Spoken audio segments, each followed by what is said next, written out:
The problem is that software developers are notoriously bad at secure software development. And so the My knowledge base gosh, that thing is yes. pulling from is going to be insecure practices that are We're happening, going to have right? more insecure code, Dustin. We're going to have Right. so much of it. Oh, it's So going to suck.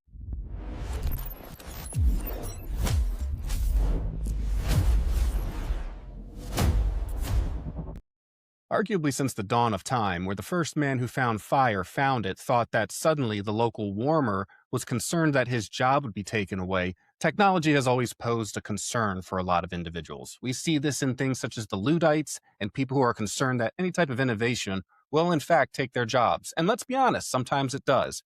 But there's a lot more nuance to it, and that's what we're going to discuss today when we talk about how AI is impacting the job market here on Legitimate Cybersecurity. Thank you, everyone, for joining us today here.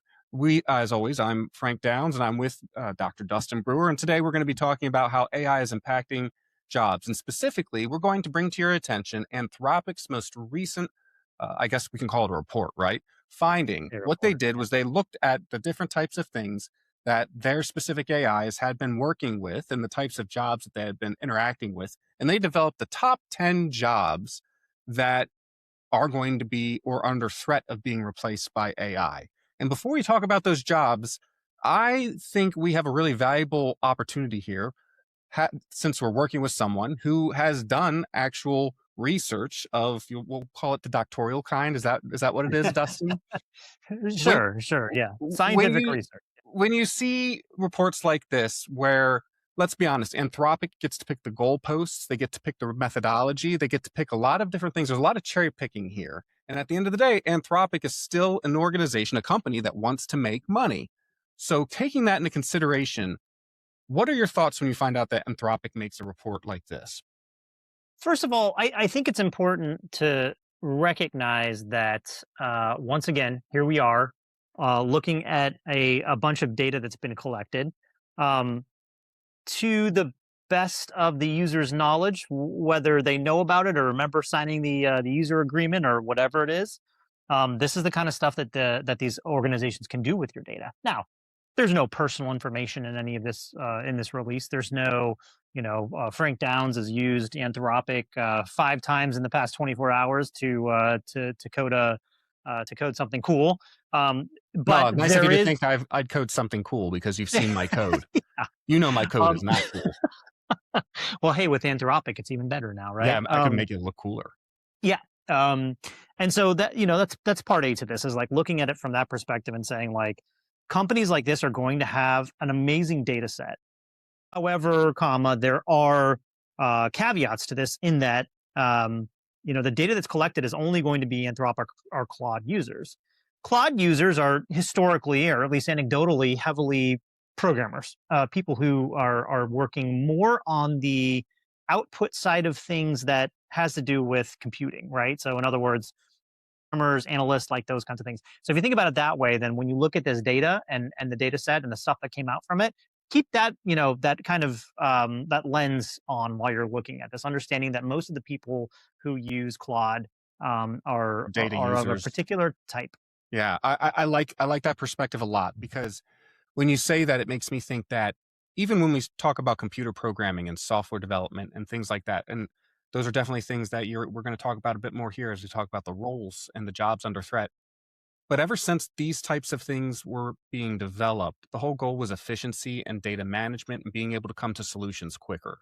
Yes. You have a lot of companies and a lot of organizations that don't necessarily spend day to day in the data industry, right?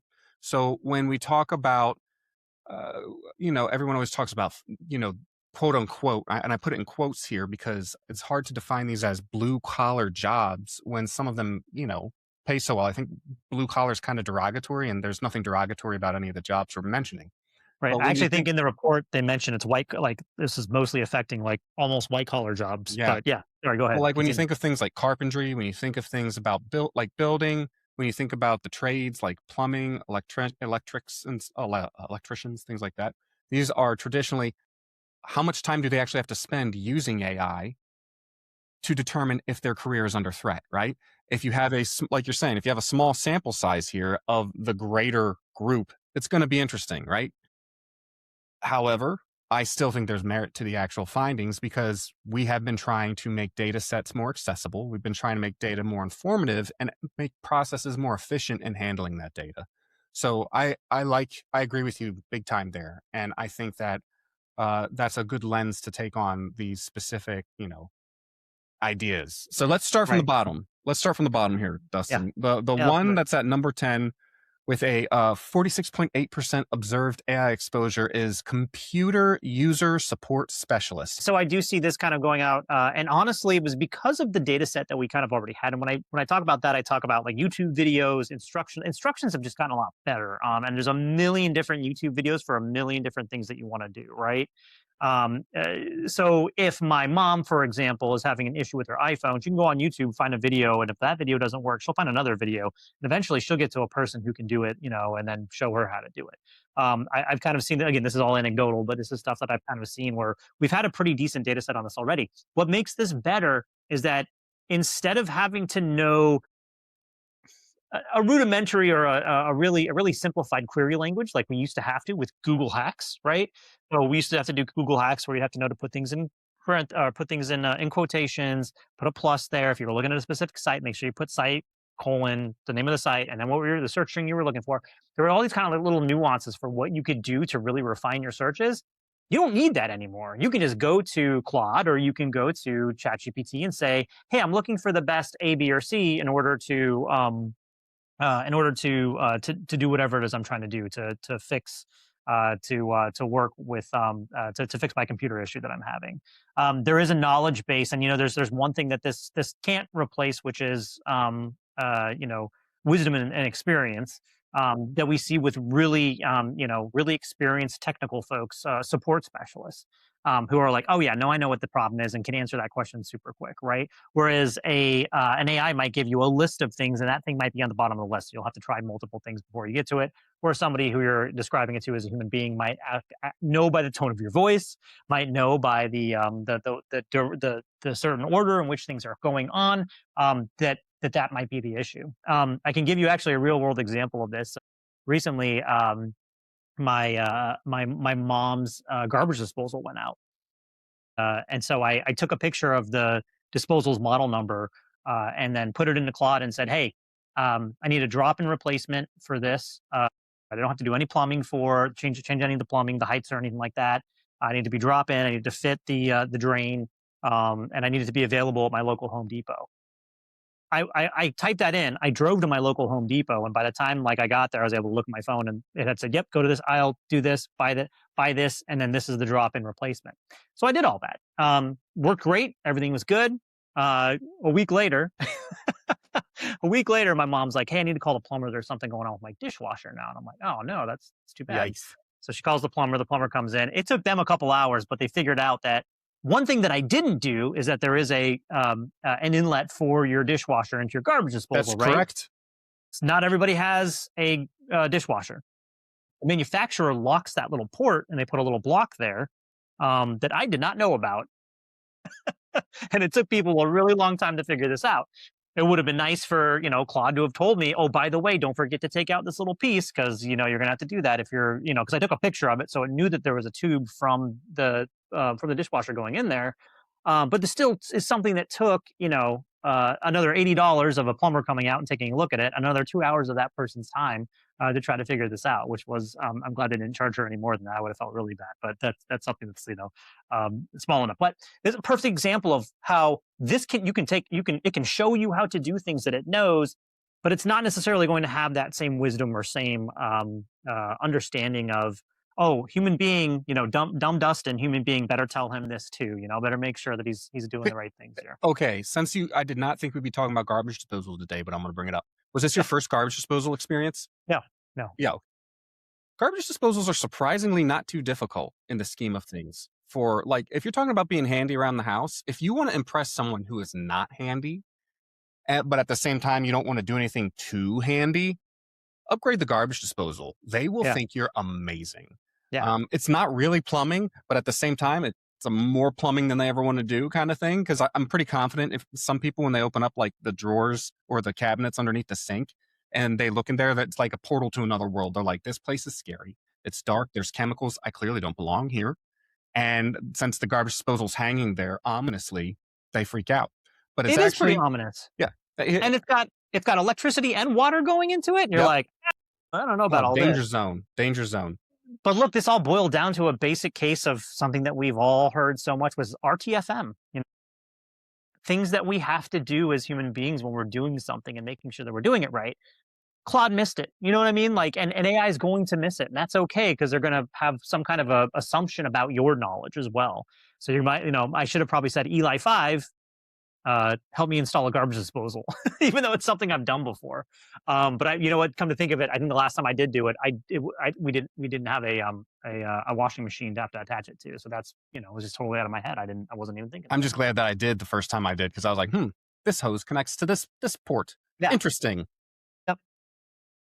Okay, Anyway, so let's take a look yeah. at the second one then. And this is one that's near and dear to our hearts. At number 9, the information security analysts.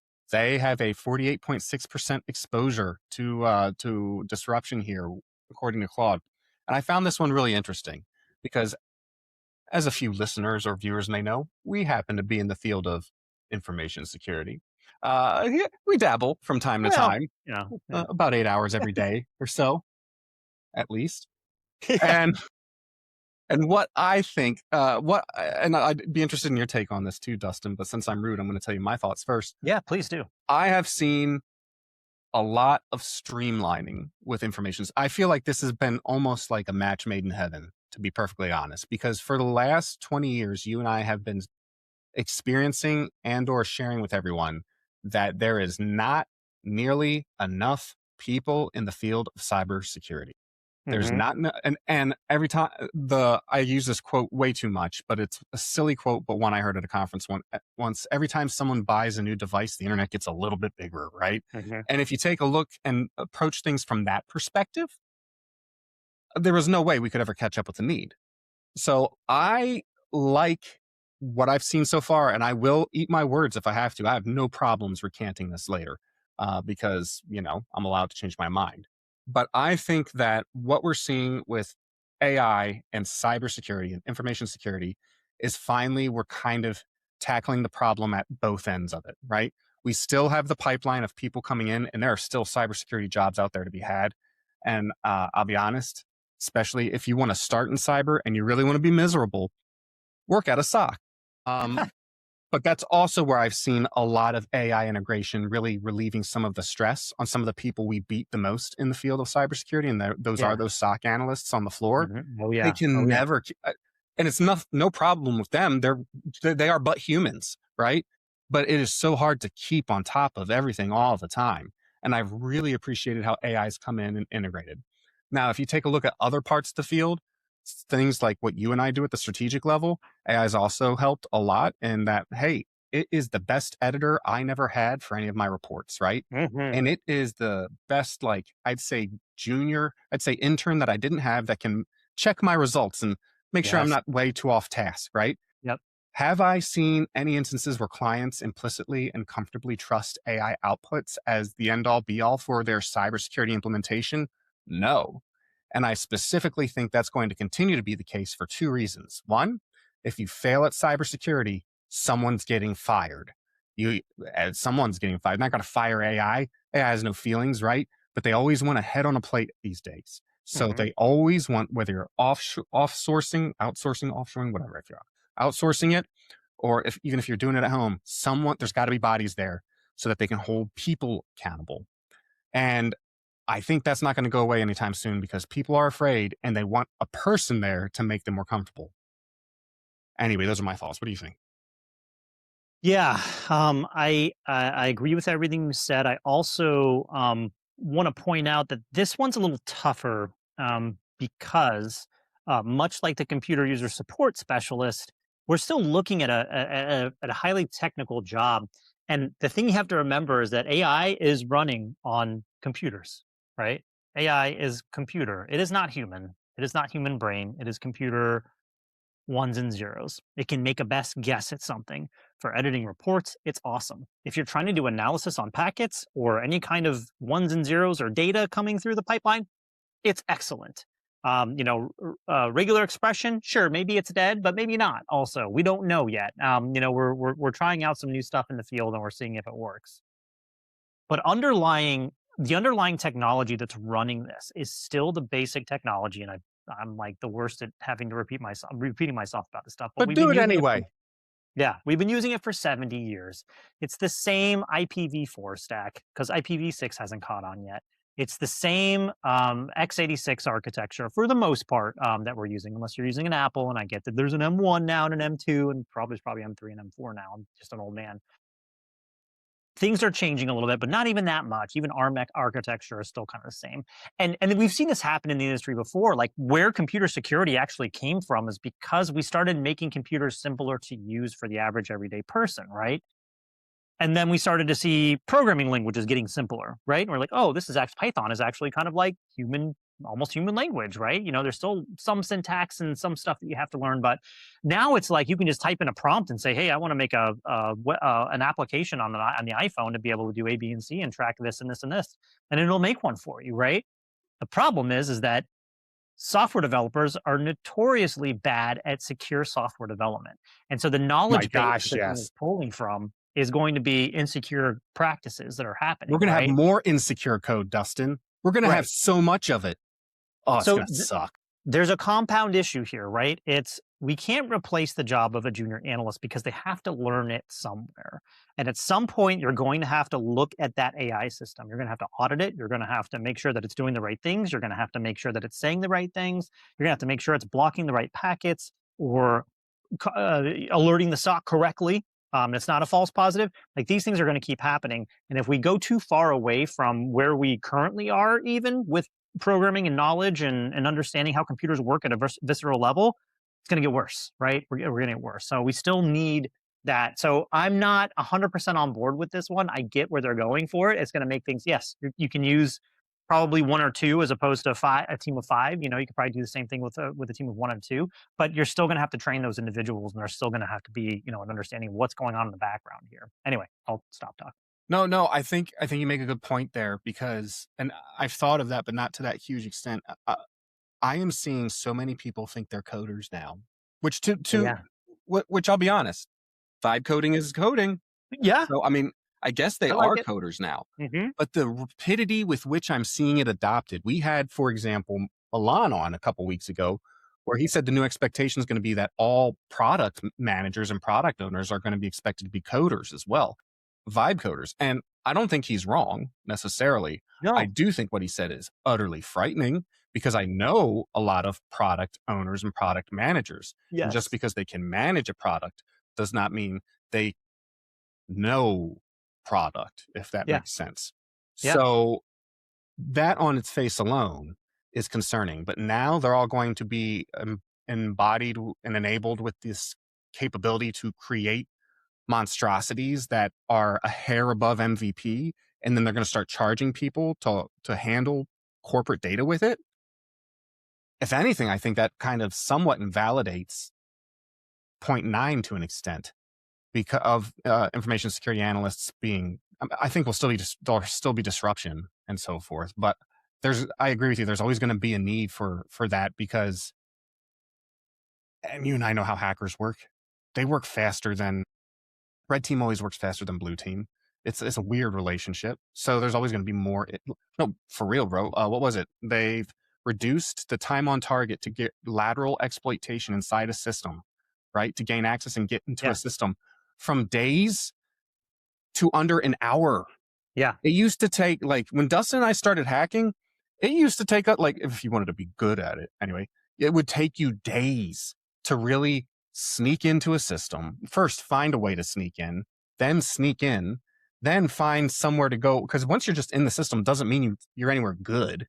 Then to move over lateral movement or somewhere else inside the network to steal the good stuff. Where it would take us days to do that, us mere mortals and humans previously, AI is able to do it effectively in a lot of instances under an hour. And that is remarkable in and of Yeah. itself. Now you see the responses, AI enabled blue team and stuff like that. And it's gonna happen. But red teaming is always a step or two ahead. So I think that's where I'm seeing. So I see this stat, I understand this stat, I understand why it says that. I currently, in the year of our Lord 2026, who knows what the future holds? I'm not going to say the sky is falling. The next one at number 8 is software quality assurance analysts and testers. And I think this is again another example of there may be less of them, but you'll still need them. And the reason I think that, Dustin, is because some people can't break software better than humans. Like, I have not seen a program break things because you have a human who's like, yes, I can use this input tool. And somehow they'll still figure out how to input data in such a way that the entire system crashes. And you can't outsmart the ingenious of ignorance and stupidity sometimes. AI can try, but I think this is where the human soul comes into play. And we just have that extra level of inadvertent mischief that's going to, again, we'll have less quality assurance, but we're still going to need some people. What if it's like all of a sudden quality assurance professionals become like really well paid because of this? Because some of them just know how to break software and tools better than anyone else. Because, oh my gosh, the hire the most bumbling people on earth. And I think this is an easy one too, because it's one of those things where like, yeah, an AI can sit there and fuzz the input for a web application and make it break and then be like, oh, you didn't put validation, you didn't put input validation in this or something along those lines, right? So I can totally see this being able to like do, a bunch of permutations of some type of not attack necessarily, but silly user over and over again, much quicker than a human. However, a human will be the person who, you're right, has to kind of come up with those ideas and come up with the new ways on how to break things, right? So yeah, I think that's an easy one. Okay, then what do you think yeah. of number 7 with financial investment analysts? I think this is another case of there'll still be some in some capacity. Just like, okay, So there's still travel advisors, right? Or what do they call them? Travel agents.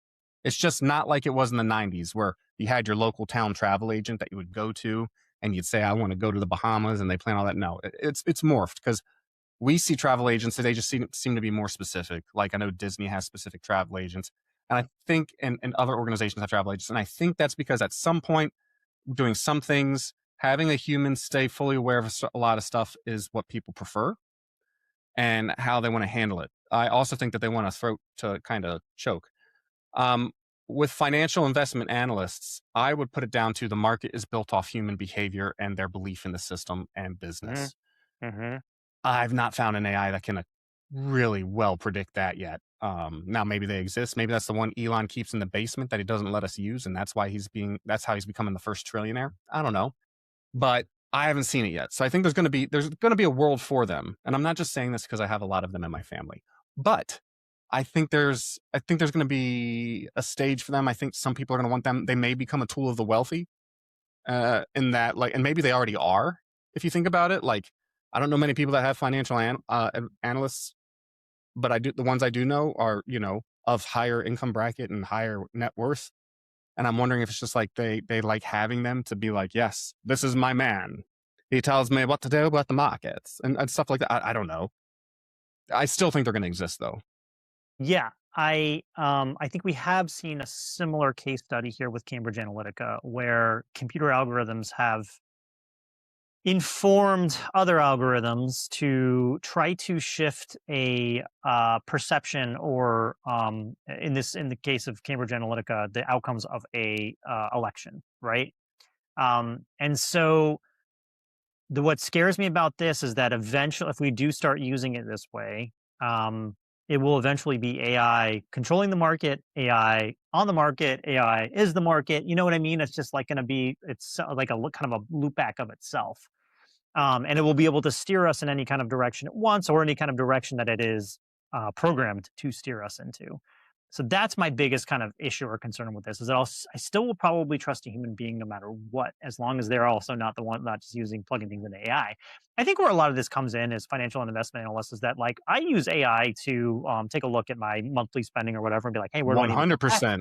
Where do I I need to use like? I use I, Origin now. You use like, or instead of yeah, yeah, you and I used to be big Mint bros yeah, until they mint killed bros, Mint, which yeah, I'm which still was angry about that. unfortunate. But Yeah. now and it's been hard to find a good one until Origin, which has been really helpful, and it uses that Yeah. AI analytics to really create a better experience. Yeah, I totally agree. And for things like that, for smaller things, but like if it comes to like investment, I don't see myself using it for that. Maybe I'm not, never say never. I just don't see it right now because it's really hard to trust that kind of a Well, system, and where we've it's had like, it for a while too. I mean, just because AI is on the market, like if you think in the scheme of things, like AI investments, AI guiding investment, there's a lot of studies out there where people actually did experiments, right? Where they let AI drive yeah, their investment portfolios. And at most, they came out a little ahead, but on average, like a lot of them lost money. And it's the same thing, I think, when they have AI develop code too much, where AI hits a point and they're like, "Oh, I've messed up. It's time to delete everything." And then suddenly there's a liquidity event. Yikes! Right? right. Yeah, Microsoft is out of business for some reason. We don't know Yeah, why. yeah, right. Because It went it down to messed up its 0. data set. Yeah. So I think that taking all that into consideration, there'll still be financial investment analysts and advisors. I just think, again, they'll be more enabled. All right, that was number 7. Looking at number 6, we've got sales representatives, wholesale, and manufacturing. I don't sell manufacturing. Well, this one's so foreign to me. This is Um, weird. Yeah. yeah, as far Not as weird, sales but you're reps right. for Foreign's the wholesale right word. and Yeah. manufacturing, does this mean, and if you're in this field, tell us in the comments, please. If you haven't already, unsubscribed and left because you've not appreciated I guarantee you my mother-in-law's stopped listening by now. She probably hates me. I apologize to the handful of people in that generation I have respect for.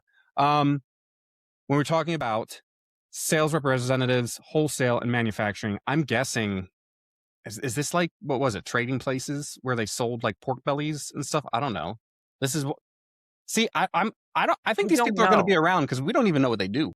Right. And I'm like, it's like, what does that even mean? But sales representatives, that's one part for maybe sales representatives for wholesale and manufacturing. It's I like don't know. who? Like sales reps, all the sales reps I know are people, and knowing the type of people they are. It sounds crazy when you say something like that. And knowing the type of people that they are, I see a hard. I'm really hard pressed to think an AI could replicate that, right? And I'll give a great example of this. IHOP and a couple other chains tried to use AI, so when you called in to place an order, it would sound like a person you could put an order in. It was pretty clear it wasn't, right? It was pretty clear it was not a human. And then it messed up my order, and then I just got real frustrated and hung up. If I'm trying to buy anything in wholesale or anything in manufacturing, and I get that, I'm not going to want. I don't want that. But then I am not of the business or the ilk in that regard. So if anyone wants to chime in, we'll just Yeah, jump to the please let next us one know in then. the comments. I don't know anything about this world either. I'm going to guess that it's probably mostly people, hey, what's the best way to approach this specific customer about, our prices, or what kind of prices do I need to be at to win this customer or something like that. That's going to be my guess. But anybody out there who's a sales rep for wholesale and manufacturing, let us know. I kind of want to then put maybe the next 3 together because I think they share a common thread, and that's market research analysts, medical record specialists, and data entry keyers. And I'm going to tell you my mentality here. Market research and medical record specialists all have data entry connected to them somewhere. I guess you could say all the ones we've talked about have data entry. But you and I've both done market research and worked with market research professionals. I can see, and especially with medical record specialists too, you and I also know the HIPAA requirements there. Humans are going to be required at some point during the medical record aspect because HIPAA has specific requirements about people. And when it comes to market research analysts, you're still going to have someone who has to deliver the reporting and vet it. And all that's going to come down to good data entry and data assessment. So again, I think this falls into the more streamlining. Maybe you'll see less people hired in it, but I still think they'll exist. So, and I guess what kind of makes me think what Anthropic's saying here is they're not saying these jobs necessarily are going to go away. It's just that when they're talking about overall AI exposure, who's using these the most? So it might Right. might take away their jobs. So a lot of the headlines you'll see right now that Anthropic's telling you what jobs are going to go away, I think it might be a better headline to say these are the jobs the greatest adoption, perhaps, that they're seeing the highest level of adoption to which, first of all, I'll pull a JD Vance here and say, did they say thank you? No, they didn't thank all these people for using the jobs, for using them in their jobs, when really they're the people that are keeping these places in business. But I think it's showing that there's greater efficiencies built in. So I don't know. Am I overthinking that one? No, yeah, look, and I think for all of these, the important thing is to remember too that we've been here before as far as humanity goes, right? We're kind of in, like, I don't know what, the fourth industrial revolution at this point. where, we all remember Fourth? yeah, it wasn't I maybe was only third. taught Was it about one third? in school. Yeah, no. All right. So I think the first one was like, the mechanization of manual labor, right? And Okay. and we all saw this with like Charlie Chaplin. He has that. I can't remember the Oh, name of yeah. the short that he It's has. called Working Man, right? Working The Man, show, yeah, yeah. where and everybody's like, well, what if you don't need my team of 20 Irishmen to dig your well? Like, what you're just going to do it with this drill instead? Like, so we've been here before. And sorry, I'm saying Irishmen because my ancestors were Irishmen who were probably digging wells at the time. You're allowed to say Um, that word. I'm allowed to say Irishmen. Okay, good. I'm sure our Irish listeners will be like, nah, you're an American. The two of So them. apologies if I offended anybody. I was just thinking about my ancestors when I was going through that in my head. Um, into maybe fast forward to 70s and 80s when IT started to become a thing. Major corporations started using mainframes. People had to start learning how to use it, not just type on a keyboard, but also use a mouse and use an interface and know the commands to talk to the computer, all that kind of stuff. And humanity's always survived this. We've always upskilled, if you will, and that's what we keep hearing CEOs say. And it doesn't sound as good coming from a CEO because then they go and they fire 11,000 people, and it's like, well, wait, weren't you going to upskill these people? Like, can't they still have a job? You just find them and you just help them upskill, which is a good question. But we've been here before with this, and we've all kind of survived, right? And we found, and as a race, we've gotten better. We've adjusted. Well, I don't know about, I shouldn't say better. We've Yeah, speak adjusted. speak We've speak for yourself Yeah. being well adjusted, sir. At least one we of us are. we You don't have to we brag about it. I'm saying we've adjusted to the times. So, oh, you're not going to find a person you're going to find very few people who don't know how a smartphone works, who don't know how to search for something on Google, who don't know how to use the internet, who don't use email, who don't use any kind of digital capabilities, right? That's few and far between now. Whereas, even 20 years ago, maybe even 10 years ago, it was probably a little bit more common. Now we're seeing like an adoption, right? Because progress is going to happen. Progression of humanity in general is going to happen. There might be catastrophic events, whether man-made or not, that are going to set us back a little bit, but things will continue to move forward. Progress is going to happen, period. And so I feel like this is the next evolution. I think it's scary because it's happening so much quicker than the last couple of ones. But to be honest, every time they happen, they kind of get quicker and quicker and quicker, right? And so, just real quick, like the data entry stuff that was, I don't want to say busy work, but that was stuff for someone to get their foot in a door at a company, right? If you're doing data entry, good for you. It's a great starting job, and it's a great way to like kind of learn an organization, and maybe it's a part-time job or whatever, but it's not, I wouldn't say it's like a skill necessarily. Yeah. There probably are skilled data entry people out there, and I Nah, keep apologize. digging. Keep digging. Go deeper. The Irish and the data entry people are really mad at me right now. But anyway, my whole point here is that like this is just the next iteration of the next industrial revolution, and we'll probably call it the digital revolution or something in history books. But anyway, digital revolution, Dustin Brewer, 2026. I feel like TM. we've heard digital revolution since Yahoo came out. I'm Mm-mm, sorry. nope. Okay, Mm-mm, yeah, nope. no. Hey, I hear there's you can have a good run on pets.com too. So, All right. Anyway, uh, sorry, that was a really this gets long-winded. us. No, it's fine. I actually happen to agree. Let's get to the last two. Number two, the second most overall AI exposed job is customer service representatives, and I call bullshit on this because I cannot tell you the amount of times answers to questions are available online. FAQs exist. Help pages exist. Customers don't read them. Customers want to call and yell at someone. Customers want to call and express the need for therapy that they actually should have in an inappropriate fashion on a poor CSM somewhere rather than getting professional help. And they don't want to acknowledge the fact that it has nothing to do with the tool they're trying to use. This is why I always feel bad for the people that work at the cell phone stores like AT&T and Verizon. I'm pretty confident the people that go in there and are frustrated with their phone experience, all the answers are already available online. All the answers are there. I bet 90% of that stuff can be figured out. But no, they want to go in and they want to yell at someone and feel better afterwards. That's not going anywhere, Dustin. Maybe it's changing. Maybe these customer service representatives are leveraging AI to make their difficult lives a little bit easier. And I would believe that one. But I don't foresee customer service representatives going anywhere. I think there's always going to be people out there who want to yell at someone. I mean, Dustin, how many times did you and I we would make instruction manuals? And they're like, no, I want to see a video. Okay, then we would make the videos. And then they go, no, I want to read it. I need something I can just look at. So then we'd have instruction videos and we'd have manuals. And then you know what they still did? Called us anyway. Oh, You maybe I'm remember. jaded. Let me rephrase that. I'm jaded. I'm 100% jaded. That said, and that applies when I see the statistic here. What do you think? I mean, the scenario you just said happened to me today, so it's still happening. Me Um, too. Literally yeah, me too. That my 2-hour call I told you I was on. yeah. 90% of it was like, now click this button, wiggle that finger, pull that. It's like bop it, right? Twist it, bop it, click it, I cry. I That's just literally work. have like a text file that I just copy and paste whenever somebody asks me the same question for the 30th time. I'm just like, copy paste, copy paste. Here's the links that you need. Here's what you need to do. Like all the Well, what you time. actually need to do is just have them talk to a bot from here on out. That's what I like to do. That has definitely crossed my mind several times, and I've actually created a little bit of a AI bot on Open Web UI to like help There you go. talk people through certain issues that they're having with what we do. But anyway, look, I think here the important, like, sure, but if you don't know you're not talking to a human being, you're just yelling at an AI agent, and they sound as human as they possibly can, or that you're typing and they look as human as they possibly can.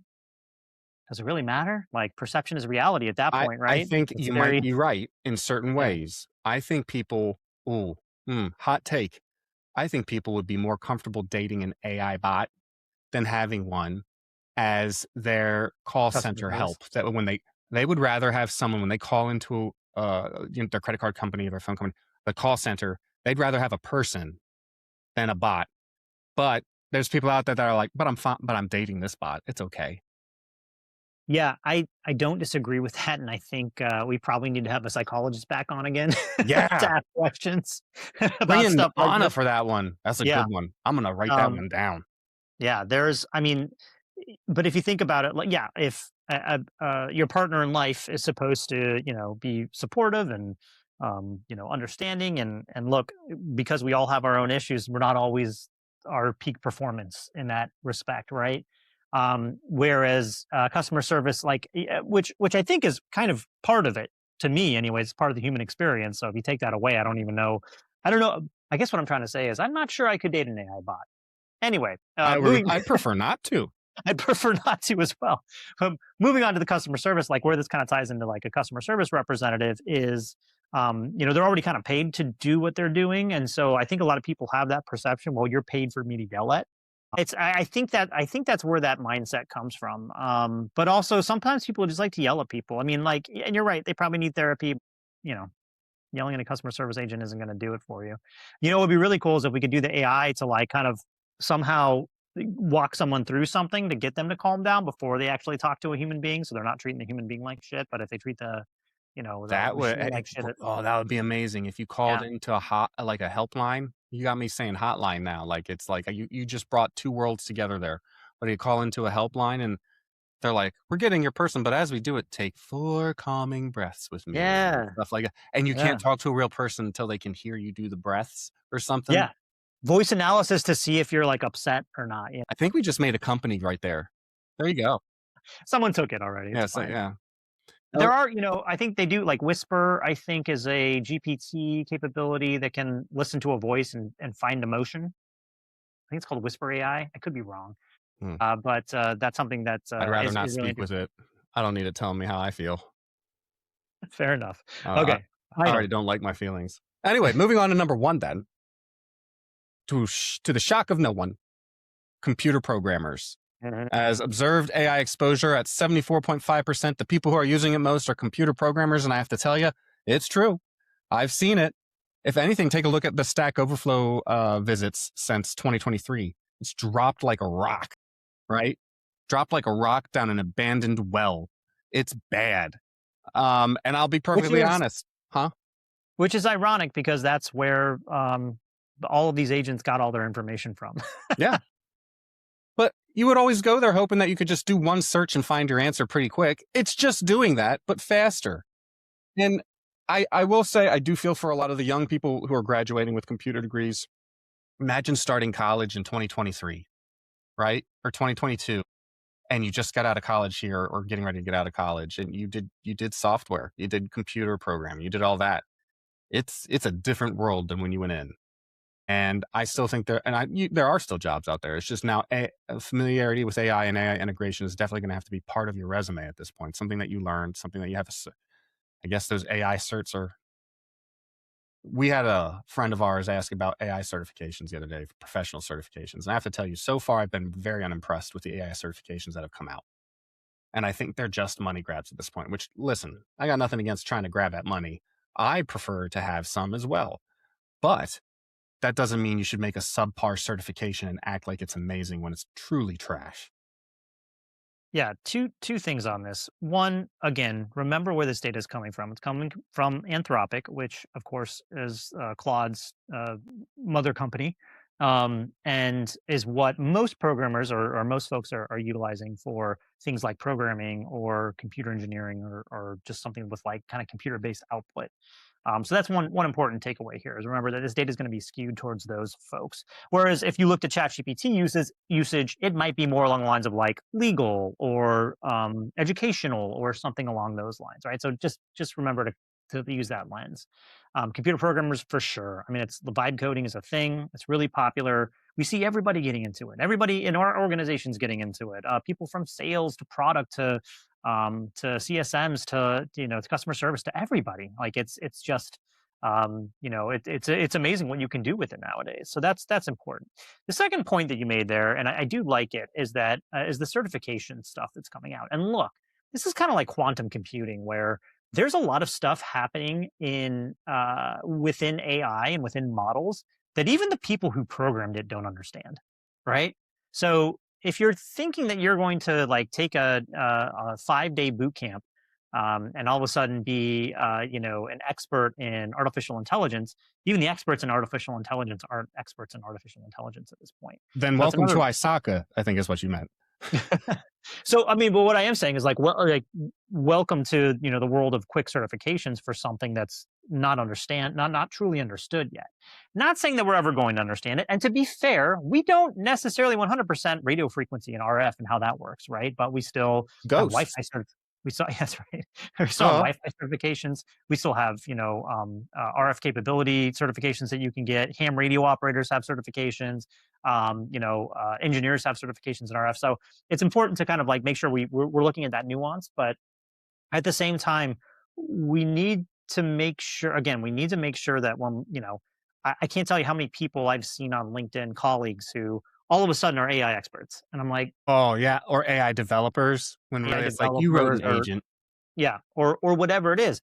And don't get me wrong, if you've done those things, sure, that's something that should go on your resume or something on your CV or whatever it is, in order to show that you can do this, right? And I think that's something that always gets lost in everything, right? Where it's when you talk about your experience and what you're capable of, those things don't always translate properly unless you make them translate with verbal ninjutsu, right? Sometimes you have to say like, I can learn to do the things because I technically have done this before, and therefore I will be able to do this. If you put me in front of it, and it'll take me maybe a couple of hours to figure out, but I'll get it and we'll do it, right? We kind of see that in cybersecurity a lot, especially on the GRC side, where it's like, wow, have you ever done a NERC SIP though? Like, well, you don't know. It's like, yeah, but cyber is cyber. Like, I can probably learn an industry standard pretty quickly, if you give me the option to. I know we're gonna have a bunch of people in the energy cybersecurity energy field who are going to probably flame me for saying this, but I think it's true. Anyway, so that's my 2 cents on it. Yes, computer programming for sure, something that we do all the time. Everybody can do it. Everybody can do it now. The nuance here is that can we all do it securely, and can we do it bug free, and can we do it without somebody else stealing our code? Those are all really great and legitimate questions to ask when using AI. I agree with you. And since I have a meeting in 9 minutes, that's all I'll say. Anyway, until then, we'll talk to you next week. Dustin, lead us out. Keep on cybering. Keep on cybering. Bye, everyone.